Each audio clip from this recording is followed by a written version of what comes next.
بسم اللہ الرحمن الرحیم۔ السلام علیکم معزز طلباء کرام، آپ سب کیسے ہیں؟ آج ہم معطا امام محمد کے سبق نمبر 132 کو پڑھیں گے۔ آج کے ہمارے سبق کا عنوان ہے حج اور عمرے کا اکٹھا احرام باندھنے کا بیان۔ آج کے ہمارے سبق میں ہم نے 2 ابواب پر کلام کرنا ہے۔ دوسرا اگرچہ مکمل نہیں ہوگا، لیکن پہلا مکمل ہونے کے بعد دوسرے پر بھی ہم کافی گفتگو کریں گے۔ تو پہلا جو باب ہوگا وہ ہے باب رفع الصوت بالتلبیہ، کہ جو یہ باب ہے تلبیہ کے ساتھ آواز کو بلند کرنا، یعنی تلبیہ کو بلند آواز سے کہنے کے حوالے سے۔ اور دوسرا جو ہمارا باب ہے وہ ہے باب القران بین الحج والعمرہ، کہ یہ حج اور عمرے کے اکٹھا احرام باندھنے کا باب ہے۔ تو بہرحال پہلے ہم پہلے باب کو پڑھتے ہیں اور اس کے بعد پھر دوسرے باب کی طرف بھی بڑھتے ہیں۔ امام محمد رحمۃ اللہ علیہ پہلے باب کی پہلی حدیث نقل کرتے ہیں کہ اخبرنا مالک اخبرنا عبد اللہ بن ابی بکر ان عبد الملک بن ابی بکر بن الحارث بن ہشام اخبرہ ان خلاد بن السائب الانصاری ثم من بني الحارث بن الخزرج اخبره ان اباه اخبره ان رسول الله صلى الله عليه وسلم قال اتاني جبرائيل عليه السلام فامرني ان امر اصحابي او من معي ان يرفعوا اصواتهم بالاهلال بالتلبية۔ امام محمد رحمۃ اللہ علیہ فرماتے ہیں کہ امام مالک نے ہمیں خبر دی، وہ فرماتے ہیں کہ ہمیں عبداللہ بن ابو بکر نے کہا کہ عبد الملک بن ابو بکر بن الحارث بن ہشام نے بتایا کہ خلاد بن صاحب انصاری پھر بنی حارث بن الخزرج سے، انہوں نے اپنے والد سے روایت کی کہ رسول اللہ صلی اللہ علیہ وسلم نے فرمایا میرے پاس جبریل علیہ السلام آئے اور کہا کہ آپ اپنے صحابہ اور ساتھیوں کو فرما دیں کہ تلبیہ کہتے وقت اپنی آوازوں کو اونچا کر لیا کریں۔ قال محمد وبهذا نأخذ رفع الصوت بالتلبیة افضل من اخفاضه وهو قول ابی حنیفہ رحمۃ اللہ علیہ والأعمۃ من فقہائنا۔ امام محمد رحمۃ اللہ علیہ فرماتے ہیں کہ ہمارا بھی اسی پر عمل ہے کہ بلند آواز سے تلبیہ کہنا یہ آہستہ کہنے سے افضل ہے، اور یہی قول امام اعظم امام ابو حنیفہ رحمۃ اللہ علیہ کا بھی ہے، اور ہمارے عام فقہاء کرام کا بھی یہی کہنا ہے۔ اب اس روایت میں حضرت جبریل امین علیہ السلام نے نبی علیہ السلام کو جو کہا کہ لوگوں کو تلبیہ بلند آواز سے کہنے کا حکم دو، اس حکم دینے سے مراد وجوب نہیں ہے بلکہ استحباب ہے، یعنی بلند آواز سے تلبیہ کہنا یہ افضل ہے، جیسا کہ امام محمد رحمۃ اللہ علیہ نے اپنا مسلک بھی اسی روایت کے آخر میں بیان فرمایا ہے۔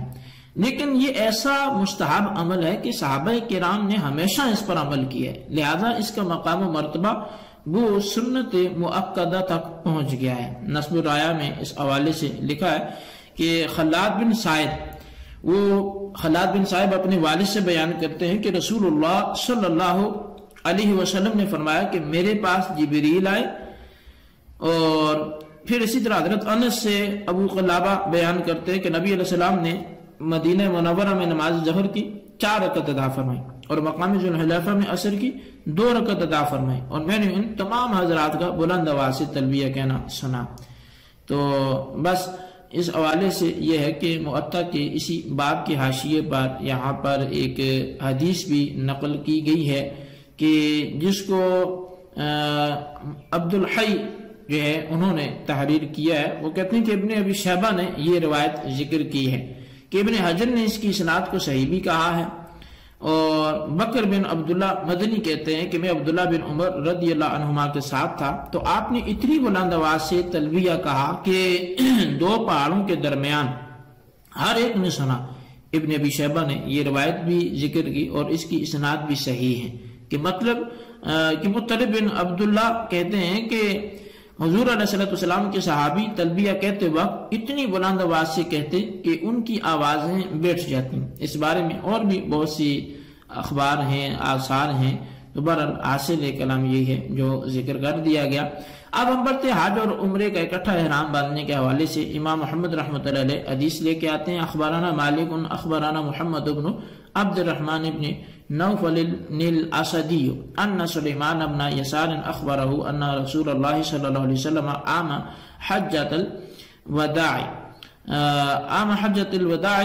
كان من أصحابه من أهل بحج ومن أهل بعمرة ومنهم من جمع بين الحج والعمرة فحل من كان أهل بالعمرة وأما من كان أهل بالحج أو جمع بين الحج والعمرة فلم يحلوا. امام محمد فرماتے ہیں کہ ہمیں امام مالک نے بتایا، اور وہ کہتے ہیں کہ ہمیں محمد بن عبد الرحمن بن نوفل اسدی نے بتایا کہ سلیمان بن یسار نے انہیں خبر دی کہ رسول اللہ صلی اللہ علیہ وسلم کے ساتھ جن صحابہ کرام نے حجۃ الوداع کا سفر کیا ان میں بعض نے حج کا احرام باندھا، یعنی بعض نے عمرہ اور حج، بعض نے حج اور عمرہ دونوں کا احرام باندھا، یعنی بعض نے صرف حج کو اور بعض نے حج اور عمرہ دونوں کا احرام باندھا. تو جس نے عمرے کا احرام باندھا تھا اس نے احرام ختم کر دیا، اور جس نے حج اور عمرہ دونوں کا احرام باندھا تھا انہوں نے احرام نہیں کھولا. قال محمد وبهذا نأخذه وهو قول ابی حنیفہ رحمۃ اللہ علیہ والعامۃ. امام محمد فرماتے ہیں کہ ہمارا بھی اسی پر عمل ہے، اور یہی امام اعظم امام ابو حنیفہ رحمۃ اللہ علیہ کا بھی قول ہے، اور عام فقہا کا بھی یہی قول ہے. اچھا، اس روایت میں حجۃ الوداع کے موقع پر صحابہ کرام کا احرام وہ 3 قسم کا تھا. تو صرف عمرہ کا احرام، صرف حج کا، اور حج اور عمرہ دونوں کا. اب عمرے کا احرام باندھنے والوں نے عمرہ کر کے احرام کھول دیا، اور بقیہ دونوں قسم کے حضرات نے 10ویں ذی الحجہ کو مینا میں حلق کروا کر احرام کھولا. نبی علیہ السلام نے حج فرض ہونے کے بعد صرف 1 مرتبہ حج ادا فرمایا. اس میں اختلاف ہے کہ آپ نے کون سا حج ادا فرمایا. علامہ سرخسی رحمۃ اللہ علیہ اس کی تفصیل وہ بیان کرتے ہیں. محدثین کرام نے نبی علیہ السلام کے حج کرنے کی روایات کو جمع فرمایا، تو 30 صحابہ کرام سے آپ کے حج کرنے کی روایات ملتی ہیں. 10 صحابہ کرام کا بیان ہے کہ آپ نے حج قران کیا، 10 نے حج کرنے کا تذکرہ جو کیا ہے وہ صرف حج کا ہے، اور 10 نے حج تمتع کا ذکر کیا ہے. تو ان روایات مختلفہ میں تطبیق بھی یوں ہو سکتی ہے کہ رسول اکرم صلی اللہ علیہ وسلم نے عمرے کے ساتھ تلبیہ ادا فرمایا، جسے بعض صحابہ کرام نے سنا، بعد میں آپ کو حج کرتے دیکھا، پھر انہوں نے گمان کیے کہ آپ نے تمتع کیا تھا، اور انہوں نے اپنے گمان کے مطابق آپ کے فعل کی روایت کی. بعد میں آپ نے حج کا تلبیہ کہا، جس کو دوسرے صحابہ کرام نے سنا، انہوں نے گمان کیا آپ نے صرف حج کیا ہے، حج افراد کی ہے. پھر آپ نے حج اور عمرے کو ملا کر تلبیہ کہا، جس کو ایک تیسرے گروہ نے سنا، انہوں نے یقین کر لیا کہ آپ نے حج قران کیا ہے، اور ہر ایک کو دیکھنے والے نے جو کچھ دیکھا وہ بیان کر دیا. علامہ سرخسی رحمۃ اللہ علیہ نے 30 صحابہ کرام کی روایات مختلفہ اور ان کے درمیان تطبیق کا طریقہ بیان کیا، اور اس کا ماخذ بھی مختلف احادیث کے اس سلسلہ میں جو ہے وہ مختلف احادیث کے صورت میں انہوں نے اس کا ماخذ لیا ہے، اور ان کے حوالے سے انہوں نے یہ باتیں بیان کی ہیں. تو اب یہاں پر جو ہے وہ بات یہ ہے کہ ان تمام حجوں میں حج افضل کون سا ہے، یعنی کون سا حج ہے کہ جو افضل ہے. تو اس حوالے سے یہ ہے کہ نبی علیہ السلام کا احرام باندھنا اور آپ کا حج کرنا حج قران تھا، اور یہی احناف کا مسلک ہے کہ آپ نے صرف 1 ہی مرتبہ حج کیا، اور وہ بھی قران کی صورت میں ادا فرمایا. اس لیے احناف کے نزدیک قران بقیہ دونوں اقسام یعنی حج تمتع اور حج افراد دونوں سے افضل ہے. اگرچہ امام شافعی رحمۃ اللہ علیہ صرف حج افراد کو وہ جو ہے قران سے افضل قرار دیتے ہیں، اور امام مالک کے نزدیک حج تمتع وہ سب سے افضل ہے. تو 3 ائمہ کے 3 مذاہب. علامہ سرخسی رحمۃ اللہ علیہ اپنی تصنیف جو ہے المبسوط میں وہ اس پر قران کی افضلیت پر وہ دلیل بیان فرماتے ہیں کہ جن لوگوں نے نبی علیہ السلام سے صرف عمرہ کا تلبیہ سنا، اور بعد میں آپ کو حج کرتے دیکھا تو انہوں نے سمجھا کہ آپ نے حج تمتع ادا فرمایا ہے۔ ان حضرات کا فیصلہ آپ کے فعل شریف کو دیکھ کر ہے، اور اگر آپ کے قول اور فعل میں تعارض دکھائی دے تو ترجیح آپ کے قول کو ہوتی ہے۔ ہم احناف نے نبی علیہ السلام کی حدیث قولی کو لیا ہے، وہ یہ ہے کہ رسول اللہ صلی اللہ علیہ وسلم نے فرمایا میرے پاس میرے رب کی طرف سے ایک آنے والا آیا، میں اس وقت وادی عقیق میں تھا، اس نے کہا اس مبارک وادی میں نماز پڑھیے اور حج اور عمرے کو ملا کر احرام باندھیے۔ اب اس سے معلوم ہوا کہ نبی علیہ السلام نے اللہ تعالیٰ کے حکم کے مطابق وہ قران کا احرام باندھا اور بیان بھی کیا۔ اور قران کے افضل ہونے کی